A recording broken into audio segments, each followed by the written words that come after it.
Serial ये है मोहब्बतें में शगुन का खेल वाकई में कभी खत्म होगा भी? कहानी का अंत के साथ साथ शगुन का अंत होगा भी, या फिर कहानी के आखिरी लम्हों में भी शगुन का साथ शो को मिलेगा? ये तो फिलहाल अंदाजा लगाना काफी मुश्किल इसलिए हो गया है क्योंकि उसकी नई नई चाल और भल्ला हाउस में आई मुसीबतों को दर्शकों का फिर से मिला है इतना प्यार कि शो ने टीआरपी के रेस में लगा डाली है एक लंबी उछाल और बन गया है ये show third topper show of the week. जी हाँ, शो में पिछले दिनों लाए गए एसी ड्रामा व कोर्ट ड्रामा या फिर यूं कह लीजिए कि इशिता के बेटे आदि और बेटी पीहू पर आई मुसीबतों का ट्रैक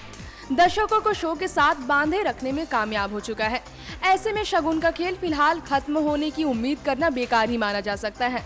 खैर, अब उसके खेल खेलने का सिलसिला भले ही शो में खत्म ना हो, भले ही शगुन अपनी हार न माने, अपनी गलतियों को ना स्वीकारे, लेकिन इशिता रमन के होते हुए उनके बच्चों पर कोई आँच आ जाए तो शायद ही वो बर्दाश्त कर पाएंगे। हमेशा की तरह शगुन का पर्दाफाश भी होना तय है, लेकिन इस बार उसके कारनामों की वजह से आदि और पीहू के अलावा कोई और भी है जिसकी जिंदगी पर असर पड़ा है, और वो मनी की बेटी आलिया है। जाहिर सी बात है कि अपनी लाडली को मिलने वाली तकलीफ की वजह अगर उसके सामने आएगी तो सबसे पहले मनी की ही नफरत का शिकार होगी वो, यानी कि शगुन ने जो अब तक किया है उसकी सजा उसे इशिता रमन दे या ना दे, मनी और आलिया जरूर देंगे।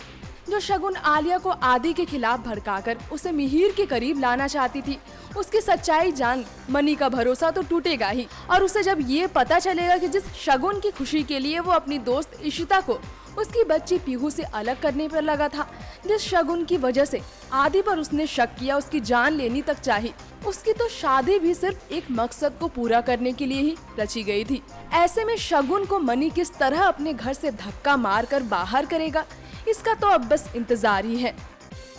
नेक्स्ट 9 न्यूज़ के लिए तृप्ति की रिपोर्ट।